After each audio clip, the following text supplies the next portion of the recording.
भारत के लोकतंत्र में न्यायपालिका एक ऐसा स्तंभ है जिस पर आम आदमी का अटूट विश्वास है। जब हम जज शब्द सुनते हैं तो हमारे दिमाग में एक गंभीर व्यक्तित्व, काला कोट और न्याय का तराजू आता है। लेकिन क्या आप जानते हैं कि एक जिला और सत्र न्यायाधीश, डिस्ट्रिक्ट एंड सेशन जज के पास कितनी ताकत होती है? उन्हें सरकार से क्या-क्या सुविधाएं मिलती है और उनका जीवन कैसा होता है? आज की यह विस्तृत चर्चा इसी विषय पर है।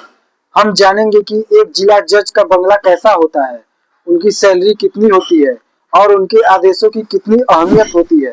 जिला जज किसी भी जिले का सबसे बड़ा न्यायिक अधिकारी होता है। जब वह दीवानी सिविल मामले सुनता है तो उसे डिस्ट्रिक्ट जज कहा जाता है और जब वह आपराधिक क्रिमिनल मामले सुनता है तो उसे सेशन जज कहा जाता है।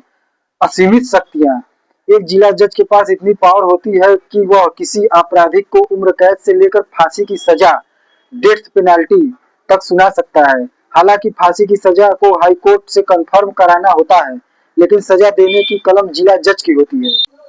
सेकेंड नेशनल जुडिशियल पे कमीशन (एसएनजेपीसी) के लागू होने के बाद जजों के वेतन में भारी बढ़ोतरी हुई। मूल वेतन बेसिक पे, एक जिला जज की शुरुआती बेसिक सैलरी लगभग 1,44,840 से शुरू होकर 2,24,000 से ऊपर तक जा सकती है। महंगाई भत्ता डीए यह समय समय पर केंद्र और राज्य सरकार की नीतियों के अनुसार बढ़ता है। अन्य भत्ते, इसमें टेलीफोन भत्ता, बिजली और पानी का बिल रीइंबर्समेंट और पुस्तकालय भत्ता किताबें खरीदने के लिए शामिल है। जज का घर सिर्फ एक मकान नहीं, एक प्रोटोकॉल होता है। आलीशान बंगला, जिला जज को शहर के सबसे सुरक्षित और वीआईपी इलाके में एक बड़ा सरकारी बंगला दिया जाता है। इस बंगले में एक कैब ऑफिस भी होता है, जहां जज घर से जरूरी न्यायिक फाइलें देख सकते हैं। स्टाफ, उनके घर पर खाना बनाने के लिए रसोइया, बागवानी के लिए माली और साफ सफाई के लिए कर्मचारी तैनात होते हैं। इन सब का खर्चा सरकार उठाती है। फर्नीचर, घर को सजाने के लिए सोफे, बेड, एयर कंडीशनर और अन्य इलेक्ट्रॉनिक सामान सरकार की ओर से एक निश्चित अंतराल पर उपलब्ध कराए जाते हैं। चूंकि जज बहुत संवेदनशील और बड़े अपराधियों के मामले में सुनवाई करते हैं, इसलिए उनकी सुरक्षा सर्वोपरि है।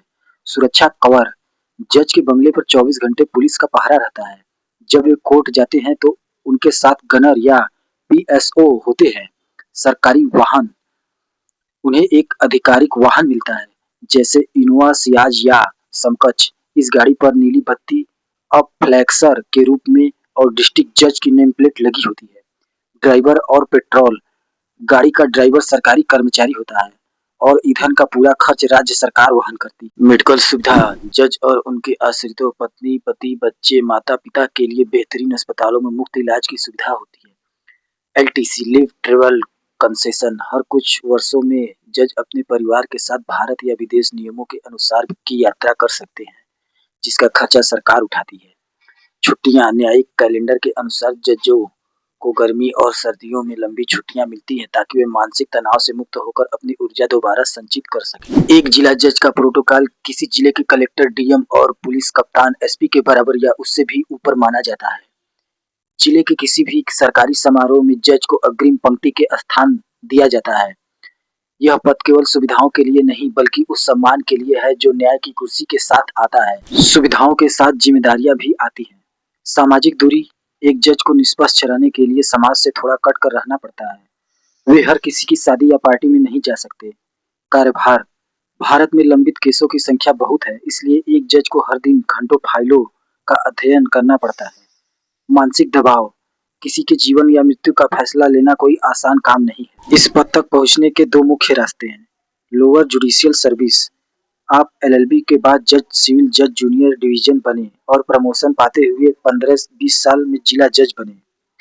हायर जुडिशियल सर्विस एचजेएस, अगर आप वकील हैं और आपकी उम्र 35 साल से अधिक है और आपके पास 7 साल की वकालत का अनुभव है तो आप सीधे डायरेक्ट डिस्ट्रिक्ट जज की परीक्षा दे सकते हैं। जिला जज का पद भारतीय लोकतंत्र की रीढ़ है।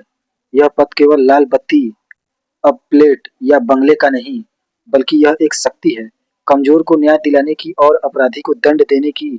यदि आप कानून की पढ़ाई कर रहे हैं तो यह पद आपकी मेहनत का सबसे बड़ा पुरस्कार हो सकता है। दोस्तों, अगर हमारा वीडियो आपको पसंद आए तो लाइक करिए और चैनल को सब्सक्राइब कीजिए।